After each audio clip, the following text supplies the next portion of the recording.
สี่เมืองอ้อมข้างห่วมเฉลิมฉลองวันเด็กน้อยสากลที่1 มิถุนายนด้วยบรรยากาศเบิกบานมวลซื่นและคึกคืนกว่าทุกๆปีบรรยากาศการเฉลิมฉลองวันเด็กน้อยสากลที่1 มิถุนายนปีนี้เมืองเซโปนได้รับเกียรติเป็นเจ้าภาพจัดงานเฉลิมฉลองวัน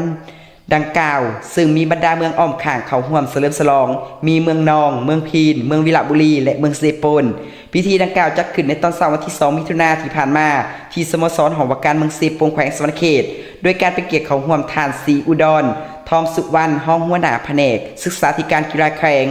พร้อมด้วยคณะทานคำหลาภูมิไซของจังหวัดเซโปนเข้าร่วมมีบรรดาทานหัวหน้าของการศึกษาครูอาจารย์น้องนักเรียน4 เมืองอ้อมข้างของการต่างๆผู้ปกครองนักเรียนพร้อมด้วยน้องนักเรียนและพ่อแม่ประชาชนเพื่อเหตุงานเฉลิมฉลองวันเด็กน้อยสากลวันที่1 มิถุนายนปีนี้เต็มไปด้วยบรรยากาศที่เบิกบานมวลซื่นคึกคืนมีเนื้อในนักแน่นทั้งเป็นการเอกอ้างถึงผลงานการจัดตั้งปฏิบัติแผนยุทธศาสตร์แผนเวียกจุดซูมของแขนงศึกษาในทั่วเมืองโดยเฉพาะการเคลื่อนไหวเวียกงานศิลปวรรณคดีตามหาหลักมูลของการศึกษาในปีนี้ในพิธีทานคำหลาโพมิไซก็ได้ให้เกียรติขึ้นโอลมและให้ทิศเงียงทางซึ่งในพิธีท่านได้ยกให้เห็นความหมายความสำคัญและประวัติความเป็นมาวันเด็กน้อยสากลที่1 มิถุนายนหลังจากนั้นก็ได้รับชมการแสดงศิลปวรรณคดีของบรรดาน้องน้อยนักเรียนทั้ง4 เมืองรวมมี9 รายการในนั้นมีโรงเรียนอนุบาลอุดมสุขมีโรงเรียนอนุบาล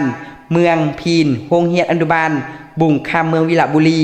และโรงเรียนอนุบาลน้องวิไลเมืองนองในพิธีก็ได้มีการมอบอุปกรณ์การเรียนการสอนจากแผนกศึกษาธิการและกีฬาแขวงให้แก่ห้องการศึกษาธิการและกีฬาทั้ง4 เมืองโดยการเป็นเกียรติมอบของท่านศรีอุดรทองสุวรรณและต่างหน้าแต่ละเมืองขึ้นหับซ่องหน้าแขกเขาห่วมเป็นสักขีพยานนำด้วย